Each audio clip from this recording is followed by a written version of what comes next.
శిలువ మరణం. పూర్వకాలంలో శిలువ మరణం అనేది సాధారణమైనటువంటి మరణశిక్ష విధానం. అయితే అది అవమానకరమైనది కూడా. ప్రభువైనటువంటి యేసుక్రీస్తు వారు శరీరధారిగా జీవించినటువంటి రోజుల్లో రోమా ప్రభుత్వం వారు నేరస్తులను సిలువ వేసేవారు. ఒక పొడుగాటి కొయ్య మీద లేక స్తంభానికి గట్టి నేరస్తులను తాడుతో కట్టేసేవారు. సాధారణంగా ఘోరమైనటువంటి నేరాలు చేసినటువంటి వారిని, అపరాధం చేసినటువంటి బానిసలను, రోమా సామ్రాజ్యానికి రాజుగారికి వ్యతిరేకంగా నేరం చేసినటువంటి వారికి సిలువ వేసేవారు.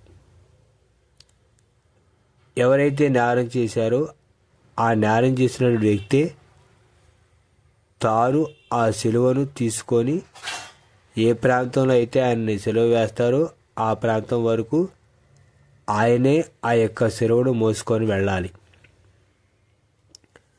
నేరం చేసిన వ్యక్తిని బాగా కొట్టి బట్టలన్నీ ఊడదీసి ఆ తర్వాత నేరస్తుని చేతులను సిలువ కొట్టేవారు. బాధాకరమైనటువంటి పరిస్థితి మూలంగా నేరస్తుడు ఊపిరి తీసుకోవడం కూడా కష్టంగా ఉండేది. చివరికి ఆయన మరణించేవాడు. అప్పుడప్పుడు నేరస్తులు ఒక వారం కూడా ఆ సిలువపైనే వేలాడుతూ ఉండేవాళ్ళు. అయితే ప్రభువైనటువంటి యేసుక్రీస్తు వారి యొక్క సిలువ మరణం గురించి, ప్రభువైనటువంటి యేసుక్రీస్తు వారి మీద మోపినటువంటి నేరం, ఆయన రోమా ప్రభుత్వానికి వ్యతిరేకంగా ఉన్నాడు అని రాజద్రోహం నేరాన్ని ఆయన మీద మోపారు.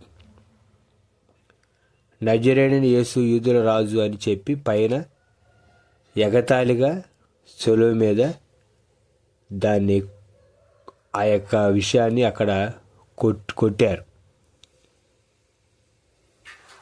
ప్రభువైనటువంటి యేసుక్రీస్తు వారు ఈ యొక్క సిలువ మరణం పొందిన తర్వాత